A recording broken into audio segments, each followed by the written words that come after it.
I'm Tina, a single mom trying to make ends meet after my husband Wyatt passed away. Life has been a struggle, but I keep going because of my kids. It's been 2 years, but sometimes it feels like yesterday when I lost him. Wyatt wasn't just my husband. He was the love of my life, my partner in everything. He spent his days helping others, and even though we didn't have much, we had each other. And that was enough. That's why I clip coupons. It's not because I'm cheap or desperate. It's because I want to carry on Wyatt's legacy. He always helped the homeless, feeding them whenever he could. I don't want his good work to die with him. Every weekend, I take the food we can afford and I go out to the park to hand it out. I want my kids to see what real compassion looks like. I want them to understand that giving is better than receiving. But lately, things haven't been so easy. People don't see what I'm doing for the right reasons. They just see me, struggling with a cart full of discounted food, and they mock me for it. I don't mind so much, but my kids, they're suffering. They don't want to go to school anymore because of the bullying. The kids call them coupon kids. They say I'm a joke, and it hurts. It really does. I thought they would be proud of me, of what I'm doing, but instead, they're ashamed. The other day, something happened that pushed me to the edge. I was at the convenience store buying some last-minute things for a meal. I didn't think it would be a big deal, just another day of clipping coupons and saving money. But when I reached the counter, everything changed. I had everything lined up. The total came out to more than I expected, and as I tried to double-check the coupons, I heard the voice of the guy behind me. "Seriously? You're holding up the whole line for coupons? Maybe if you got your act together, you wouldn't need to be doing this," he said, his voice dripping with sarcasm. I felt my cheeks flush with embarrassment, and I tried to stay calm. "Hey, Your Highness, care to explain why you're slowing down the whole line for everyone?" The guy continued, louder now. He was filming me on his phone. I glanced around, hoping it would end, but people were starting to gather, whispering and chuckling. It felt like the whole world was watching me. I just wanted to pay and leave, but the guy kept going. "Maybe if you picked a better man instead of a deadbeat, he wouldn't have ditched you and your kids." His words hit me like a slap to the face. I knew I shouldn't care what strangers think, but in that moment, it felt like everything I had been working for was unraveling. I took a deep breath and turned to him, trying to hold back my tears. "You shouldn't judge someone without knowing their story," I said, my voice shaking. "Oh, please, your life is no big mystery," he sneered. "You're just a loser who's so broke you need coupons to survive." He laughed, and the crowd joined in, their mockery echoing in my ears. But then, something unexpected happened. Someone from the crowd, someone I didn't recognize, spoke up. "Hey, knock it off, man. What's your problem? You're making fun of her, and you don't even know her." A woman stepped forward, her eyes fiery with anger. I didn't know her, but in that moment, she felt like my lifeline. The guy seemed taken aback. "Whoa, I was just messing around," he muttered, clearly not expecting anyone to stand up for me. "Well, maybe you should learn to keep your mouth shut," the woman said, giving him a look that made him take a step back. "You think you're better than her? She's here, doing what she has to do for her family." "What are you doing?" "Huh?" The guy scoffed, muttering something under his breath before storming out. The woman turned to me, offering a kind smile. "Don't let them get to you. You're doing something important, and people like him don't get it." "Thank you," I said, feeling my chest tighten as relief washed over me. She nodded, then left, and I could finally breathe. As I walked home, I felt the weight of the world on my shoulders, but something had shifted. For the first time in a long while, I didn't feel completely alone. That woman, that stranger, had reminded me that there were people who cared, who understood. It was a small thing, but it meant everything to me. As I got home that evening, I found my kids sitting on the couch, their faces buried in their phones. I knew they were probably scrolling through social media, trying to escape the taunts and the ridicule they had been facing all week. They looked up when I walked in, and I could see the guilt in their eyes. "Mom," my son, Tyler, spoke up first, his voice quiet. "We don't want to go with you tomorrow. To hand out food? Not again." The words hit me like a ton of bricks. It wasn't the first time they'd said this, but hearing it from him, seeing how much he was struggling with it, it broke my heart. I knew the bullying at school was getting to them, and I didn't know how to fix it. They were ashamed of what I was doing, ashamed of what I was standing for. "Please, don't," I said, my voice trembling. I put my purse down on the kitchen counter and walked over to where they sat. "You know why I do this, right?" Tyler nodded, but I could see the doubt in his eyes. "I know, Mom, but it's hard. Everyone talks about us behind our backs. We don't even have any friends anymore." I sat down beside them, my heart aching. "I'm doing this because your dad would have wanted it. We're helping people who need it, people who have nothing. That's what he did. It's our tradition. I don't want to stop that tradition, no matter what anyone says." "But it's embarrassing," my daughter, Emma, finally spoke up. She had been quiet until now, her eyes downcast. "Kids laugh at us. They make memes of you.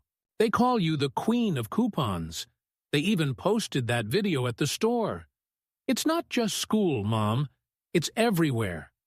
I didn't have the words to comfort her. I wanted to tell her it would all be okay, that things would get better. But I wasn't sure myself. I had been dealing with this all on my own, trying to keep my head above water, and the truth was, I wasn't sure if things would ever go back to the way they were. "I understand, sweetheart," I said softly, trying to keep my emotions in check. "I really do. But you know, your dad didn't care what people thought. He just cared about doing good. He always said, 'If you can help one person, then it's worth it.' That's all I'm trying to do. Keep his legacy alive." Tyler and Emma exchanged looks, their expressions full of uncertainty. It was clear they weren't convinced, and I didn't blame them.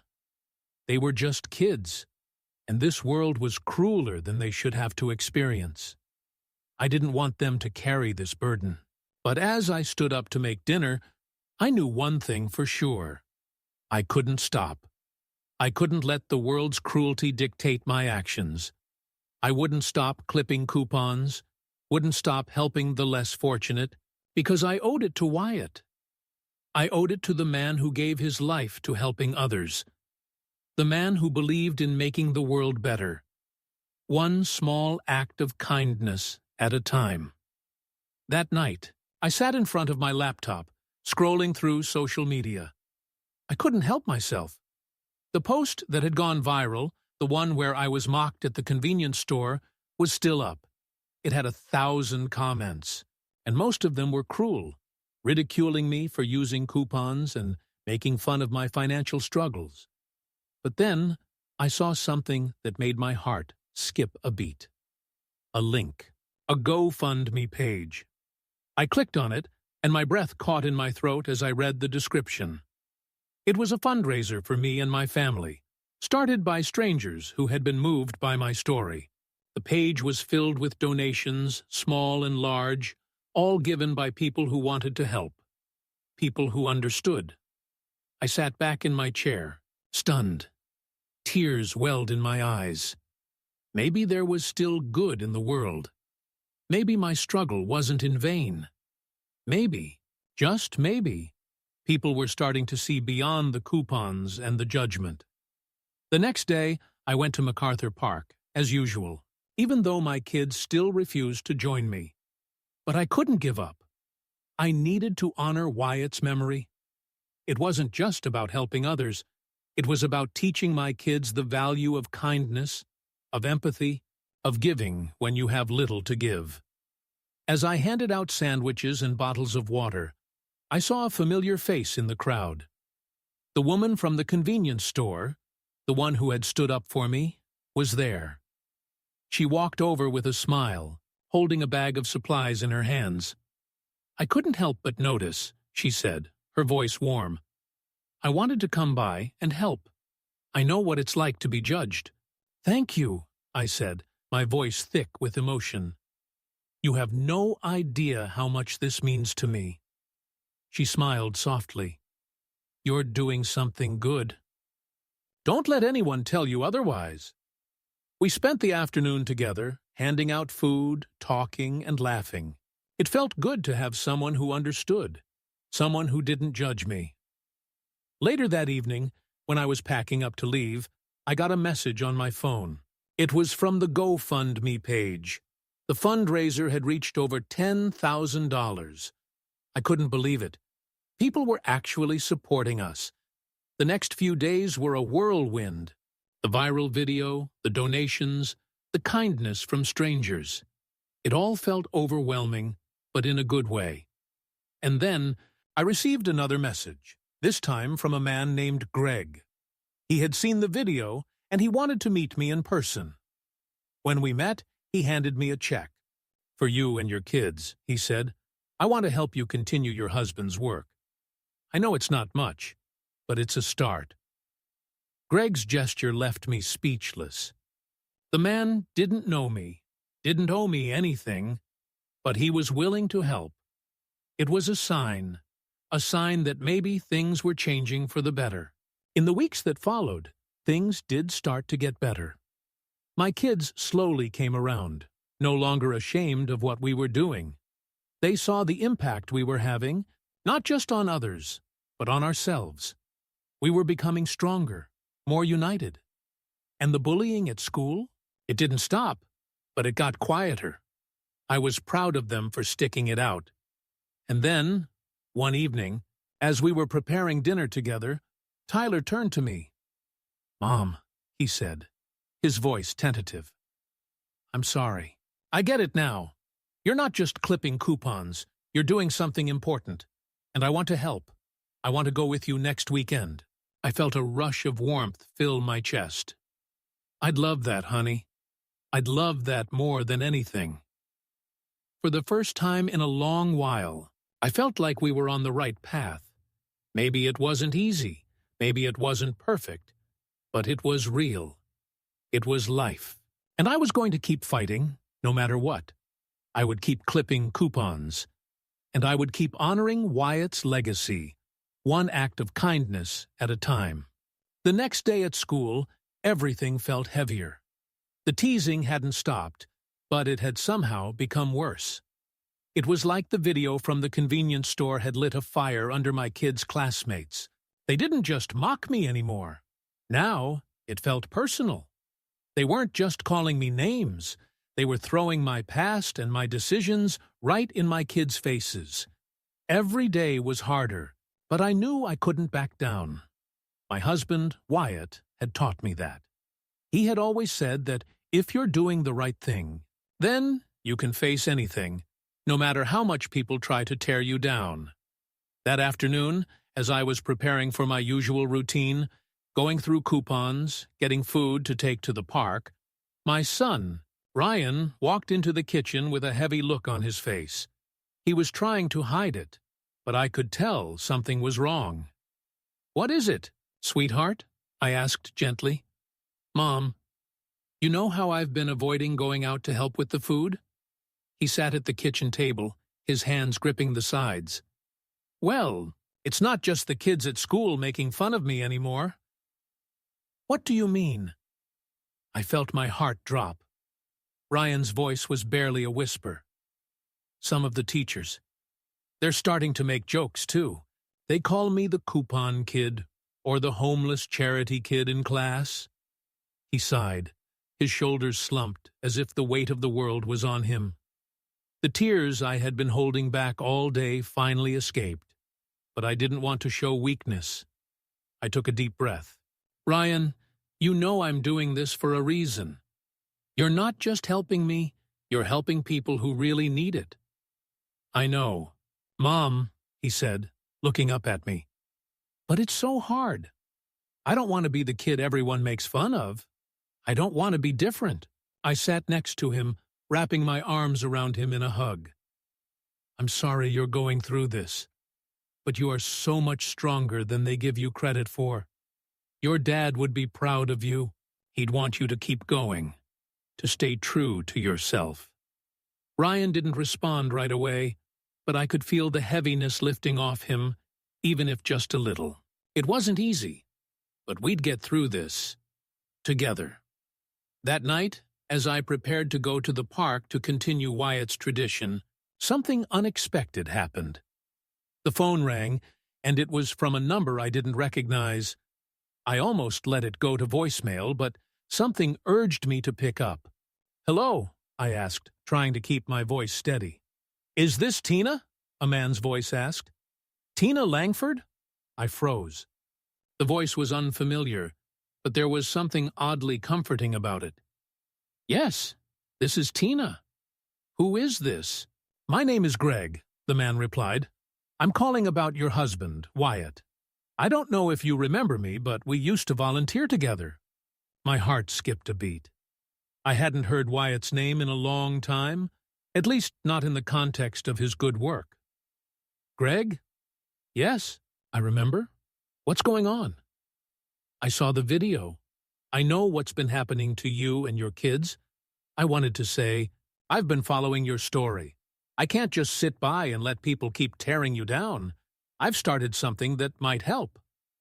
"What do you mean?" I asked, my curiosity piqued. Greg paused for a moment before continuing. "I've started a GoFundMe for you, for the work you're doing. And not just that, but to help get your kids through this. They shouldn't have to be the target of all this hate. They deserve better. We all do." I was speechless. My mind was racing, and my hands were shaking. "You really think people will help us?" "I do," Greg said confidently. "People care, Tina. They see your heart, your dedication. And they're starting to realize that it's about so much more than coupons. It's about what you're doing for the community. It's about your husband's legacy." Tears welled up in my eyes. It was so hard to keep going when everything felt so against us. But hearing this stranger believe in us, it was a lifeline. "Thank you," I whispered. "You don't know what this means." "We're just getting started," Greg said. "You'll see." Later that night, I went to the park to hand out food, but this time, I wasn't alone. Greg had been right.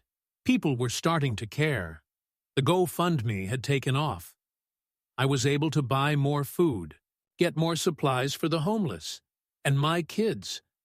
They weren't alone anymore. We had help. We had support. And for the first time in months, it felt like we could make it through. When I arrived at MacArthur Park, there was already a group of people waiting to help. Some of them had been part of the fundraiser, and others were just there because they wanted to make a difference. I was overwhelmed by the kindness of strangers, but there was still something missing. I couldn't stop thinking about my kids, about how much they had been hurt, about how far we still had to go to get to a place of peace. But as I looked around at the people volunteering, I realized something. We weren't just a family helping the homeless anymore. We were a community, a family of people who believed in something bigger than themselves. We were changing lives, mine included. And that night, as I handed out food with my kids by my side, I finally understood what Wyatt had been doing all along. He wasn't just feeding people. He was creating a legacy of love, of compassion, and of standing up against the tide when everything seemed impossible. I knew it wouldn't be easy, but we had each other, and that was all we needed.